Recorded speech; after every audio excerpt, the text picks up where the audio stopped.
Salam, xoş gördük, hörmətli MTV izləyiciləri. Bugünkü mövzumuz klassik şərq ədəbiyyatı və ədəbiyyatda qadın mövzularıdır. Qonağımız isə filologiya üzrə fəlsəfə doktoru, dosent Xanımzər Kərimovadır. Xanımzər xanım, xoş gəlmisiniz. Çox sağ olun Şəmimə xanım. Təşəkkür edirəm dəvətinizə görə. Mən də sizi salamlayıram. Ədəbiyyat zamanın, cəmiyyətin, mədəniyyətin, mənəvi irsimizin əksidir və şərq ədəbiyyatında qadın mövzuları əsrlər boyu mürəkkəb təkamül yolu keçib, mifoloji gözəllik, ilahi sevgi, qəhrəmanlıq, fədakarlıq və maariflənmə mərhələlərini adlayıb. Bu baxımdan danışaq. Təşəkkür edirəm. Əvvəla mən şərq ədəbiyyatı haqqında məlumat vermək istəyirəm. Şərq ədəbiyyatı zəngin fəlsəfi düşüncəsi, yüksək bədii dəyəri və humanist ideyaları ilə dünya mədəniyyətinin ən qiymətli xəzinələrindən biridir. Şərq ədəbiyyatı minilliklər ərzində formalaşmış fəlsəfi düşüncəni, mənəviyyatı, əxlaqı, sevgi və insanın daxili aləmi kimi mövzularda xüsusi diqqət yetirmişdir. Onun əsas məqsədi insanı yalnız estetik zövq vermək deyil, insanı mənəvi cəhətdən zənginləşdirmək, ona həyat və insanlıq haqqında mənəvi cəhətdən insanı zənginləşdirmək kimi insana bu cəhətləri aşılamaqdan ibarətdir. Və təbii ki, bu cəhət şərq ədəbiyyatındakı bu səbəblər bugünkü günümüzə qədər aktuallıq kəsb edir. Şərq ədəbiyyatı əsasən Yaxın Şərq, Orta Şərq, İran, Hindistan, Ərəb ölkələri, Azərbaycan, Çin və digər Asiya xalqlarının yaratdığı ədəbi irsə daxildir. Şərq ədəbiyyatının kökləri qədim dövrə gedib çıxır və ilk yazılı nümunələr qədim Mesopotamiya, Çin və Hindistan mədəniyyətində yaranmışdır. Və zaman keçdikcə başqa ölkələrin mədəniyyəti ilə əlaqələr genişlənmiş və bu başqa ölkələrin də ədəbiyyatları formalaşmağa başlamışdır.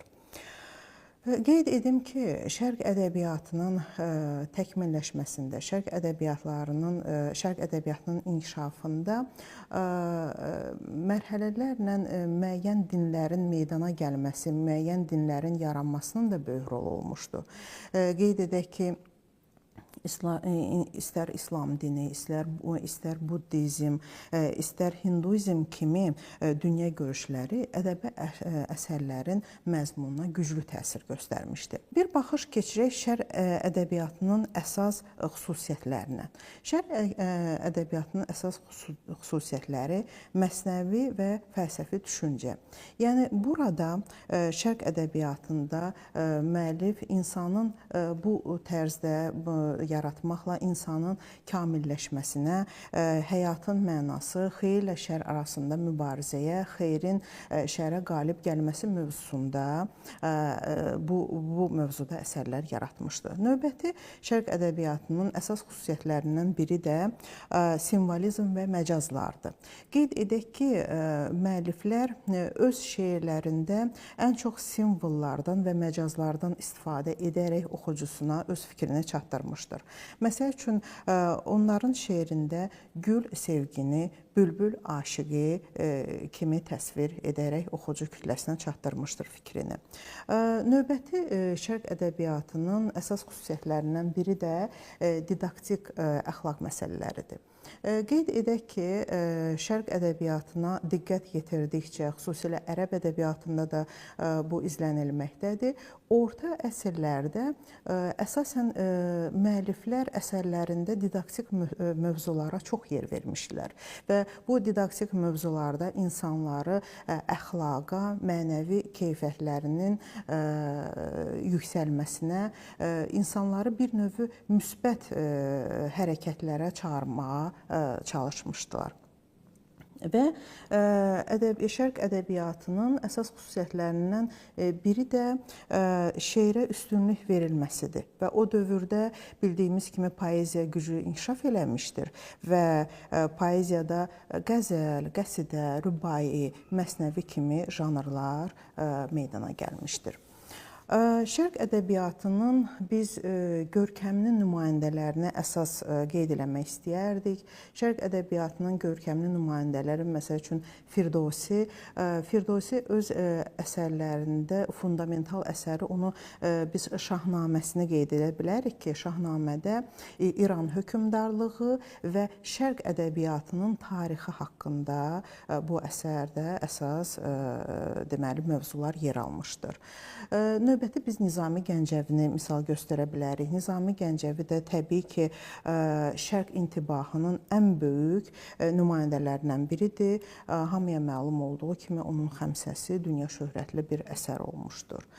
Mövlanə Cəlaləddin Rumidən misal gətirə bilərik. Mövlanə Cəlaləddin Rumi isə əsasən onun tanınmış əsəri Məsnəvisidir. Bu Məsnəvidə ilahi eşq, insan sevgisi və kamillik tərənnüm olunur.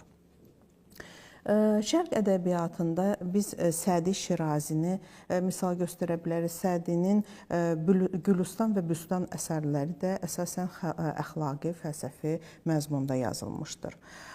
Hafiz Şirazini deyə bilərik ki, onun qəzəlləri Şərq lirikasının zirvələrindən hesab olunur və onun Divane Hafiz əsəri əsasən sevgi, irfan, mənəvi azadlıq mövzusunda yazılmışdır.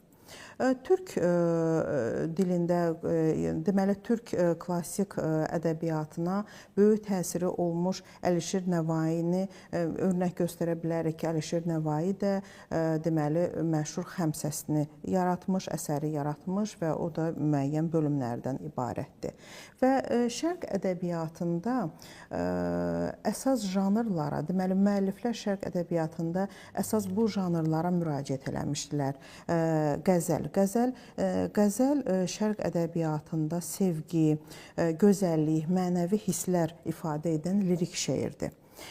Qəsidə də bu əsas janrlardan biri idi. Bu qəsidə tərif və ictimai mövzulu şeirlərdən ibarət idi. Rübai 4 misradan ibarət fəlsəfə və lirik şeir formasıdır. Məsnəvi uzun süjetli poemalardan ibarətdir ki, bəzi müəlliflər öz poemalarını məhz məsnəvi janrında yaratmışdı, müəyyən fikirlərini ifadə eləmək üçün.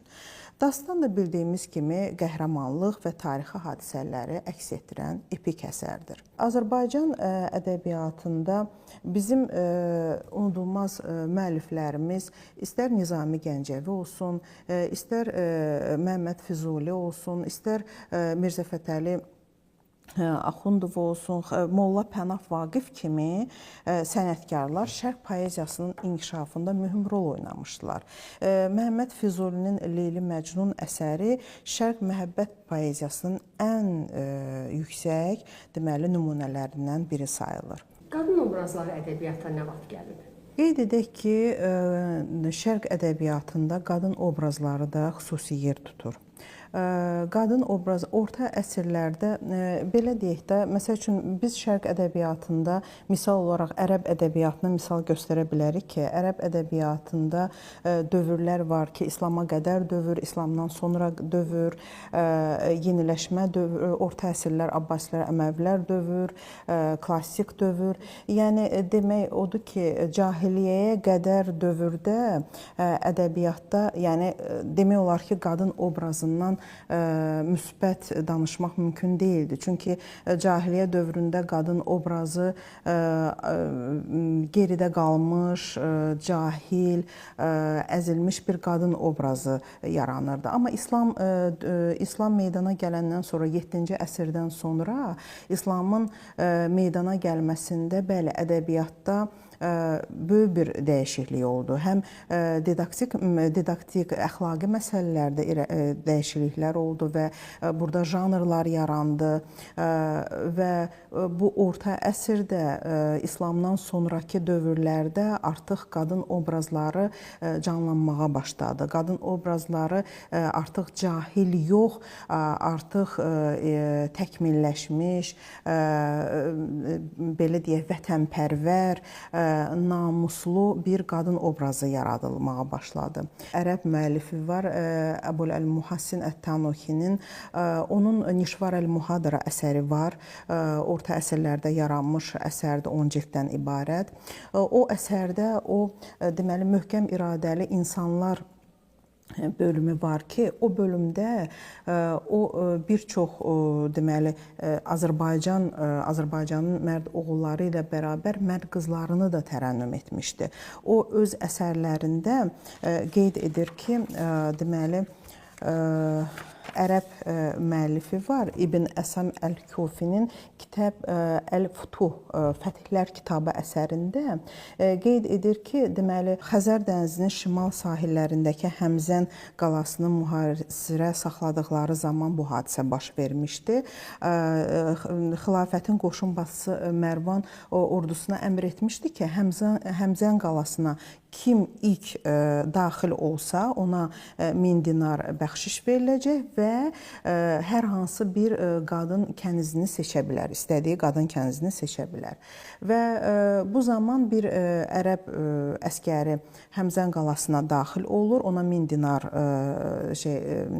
pul verirlər və o bir kənizə yaxınlaşanda qeyd edək ki, o kəniz Azərbaycan xanımı olur. O kənizə yaxınlaşanda o kəniz dərhal həmin o Azərbaycan qadını o əskərin qılıncını götürüb onun başını kəsir və özünü qayadan atır, həlak olur. Məsələn, bu cür əsərləri adam oxuduqca heyrətə gəlir ki, həqiqətən də bir ərəb müəllifinin Azərbaycan qadınına öz əsərində bu cür yüksək keyfiyyətlə təsvir etməsi bu qürur vericidir. Bu ondan irəli gəlir ki, şərq qadını, Azərbaycan qadını hər nə olursa olsun, hansı şəraitdə olursa olsun öz namusunu, öz namusunu, öz kimliyini unutmur, dəyərləndirir. Və biz tarixə nəzər salsaq, biz görürük ki, hər bir sərkərdədir, dövlət başçısıdır, onun arxasında güclü qadın dayanır. Qadın hökmdarlarımız Tombrisi, şərqdə ilk diplomat qadın olan Sara Xatunu, Qaçaq Nəbinin Həcərini, Koroğlunun Nigarını və çoxlarını misal göstərə bilərik. Və biz görürük ki, hər bir bu dövlət başçısının güclü siyasətinin arxasında bu cür qadınların möhkəm iradələri, onların ağılları, düşüncələri bu hökmdarları məhz səhv yoldan ayıraraq onlara düzgün yol, müəyyən qətillərin qarşısını almağa kömək olmuşdular. Ədəbiyyat xalqın həyatına necə təsir göstərir? Tutaq ki, o obrazlar xalqın, xanımların həyatına, qadınların həyatına necə təsir göstərir? Əlbəttə ki, o obrazlar qadınların həyatına müsbət təsir göstərir. Məsəl üçün, şərq ədəbiyyatında, xüsusilə də ərəb ədəbiyyatında orta əsrlərdə yaranmış ədəb janrı da burada müəlliflər öz əsərlərində əxlaqi keyfiyyətləri, atalar sözləri, hikmətli atalar sözlərini qeyd edirlər. Məsəl üçün, orta əsr müəllifi Tanuki öz əsərlərini ədəb janrında ona görə yazmışdır ki, yəni onun məqsədi o idi ki, insanlar artıq cahillikdən uzaq dursunlar, artıq qadınlar da görsünlər ki, əxlaq, mənəvi dəyərlər, yüksək keyfiyyətlər, bu əsərləri onlar oxuduqca və yaxud da hikmətli sözləri, İslam meydana gələndən sonra istər Quran ayələrinin, istər Məhəmməd Peyğəmbərin hədislərini öz əsərlərində təsvir edirlər ki, oxucu kütləsi örnək alsın hikmətli sözlərdən, istər qadın obrazını yaradan didaktik janrda, ədəb janrında yaranan qadın obrazından qadınlar örnək alsınlar. Və mən sizə qeyd edim ki, istər tariximizə nəzər salsaq, görürük ki, bizim həqiqətən də şərq ədəbiyyatında, istər şərq tarixində bizim məğrur qadınlarımız var, olub və bu əlbəttə ki, indiki nəsil üçün bu ədəbiyyatdan, tarixdən çox örnək götürmək olar. Həmçinin bizim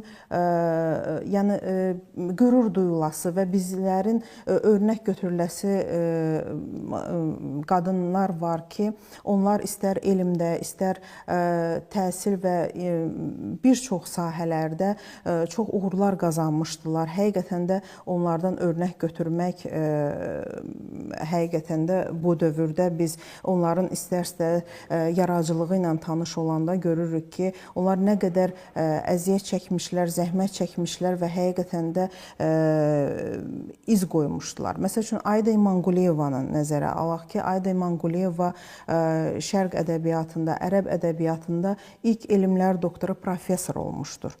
Nəzərinizə çatdırım ki, mənim özüm doğrudan da qürur verici bir hissdir ki, şəxsən mən Aida İmanquliyevanın çalışdığı şöbənin əməkdaşıyam. Aida İmanquliyeva o şöbənin əməkdaşı olmuş, sonra oranın şöbə müdirəsi işləmiş. Düzdür, əyani olaraq mənim onu görmək qismət olmasa da, onun iş yoldaşları ilə indi mən çalışıram. Onlar onun həm nə qədər zəhmətkeş, həm insani, yüksək mənəvi duyğulu bir insan olduğunu bizə izah eləyirlər, qələmə verirlər. Və həmçinin də indiki dövrdə də, yəni bizim təhsildə, ədəbiyyatda, tarixdə uğur qazanmış görkəmli akademiklərimiz var ki, biz həqiqətən də onlara baxıb çox örnək götürürük. Məsəl üçün, Elmlər Akademiyasının akademik qadınları, akademik Gövhər Baxşaliyeva çalışdığımız müəssisənin rəhbəridir. Biz görürük ki, o nə qədər doktorant və dissertantlara yol açır, onların təkmilləşməsi üçün, onların yetişməsi üçün şərait yaradır.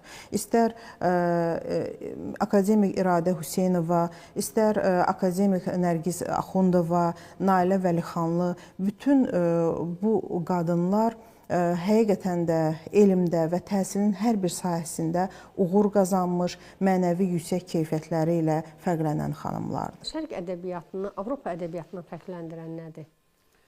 Şərq ədəbiyyatında əsasən didaktik əsərlər, milli kimlik, əxlaq, yüksək mənəvi keyfiyyətlər ən əsas mövqedə durur. Avropa ölkələrində yaşayan deməli alimlər, istər müəlliflər, biz araşdırmalar apardıqca görürük ki, Avropa alimləri nə qədər şərq ədəbiyyatındakı əsərlərdən istifadə edirlər və onları öz dillərinə tərcümə etmişdilər. Yəni, hər halda şərq ədəbiyyatı zəngin bir ədəbiyyat. Çox sağ olun, təşəkkür edirəm maraqlı söhbət üçün. Mən təşəkkür edirəm. Bir daha görüşmək ümidi ilə ayrılırıq sizdən. Təşəkkür edirəm. Çox sağ olun, təşəkkürlər.